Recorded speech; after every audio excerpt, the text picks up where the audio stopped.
9 KM ગુજરાતમાં આપનું હાર્દિક સ્વાગત છે। હારીજ ખાતે પોલીસ દ્વારા પત્રકારો પર કરાયેલા હુમલા સંદર્ભે મહેસાણા જિલ્લા પત્રકાર એકતા પરિષદ દ્વારા જિલ્લા પોલીસ વડાશ્રી અને કલેક્ટરશ્રીને આવેદનપત્ર આપવામાં આવ્યું। વિશેષ માહિતી રામભાઈ પટેલ મહેસાણાથી। પાટણ જિલ્લાના હારીજ તાલુકા પોલીસ સ્ટેશનની અંદર વિનોદભાઈ પત્રકાર તરીકે ઘણા સમયથી તે ફરજ બજાવી રહ્યા છે અને તે પોલીસ સ્ટેશનની એક માહિતી માગી હતી।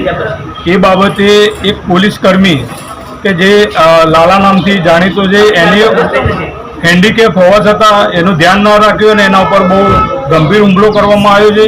અત્યારે હાલ વિનોદભાઈ એડમિટ છે, એમનો પરિવાર પણ દુઃખી છે અને પત્રકારો પણ આખા ગુજરાતના પત્રકારો આજે એમના સમર્થનમાં હરેક જિલ્લાની અંદર આવેદનપત્ર આપી રહ્યા છે। પત્રકારો ઉપર અવારનવાર હુમલાઓ થતા હોય છે, શું કહેવા માંગશો? અવારનવાર પત્રકારો ઉપર હુમલા થતા હોય છે, એનું કારણ એ જ છે કે સરકારી વહીવટી તંત્ર લુખ્ખા તત્વો સાથે ઘણીવાર મળેલું હોય છે અને એ લોકો જ તેમનું ધ્યાન દોરતા હોય છે કે પત્રકારોની કોઈ વાત ધ્યાનમાં લેવી નહીં, અમે તમારી સાથે છીએ। એ બાબતે વારંવાર લુખ્ખા તત્વો બેફામ બની ગયા છે।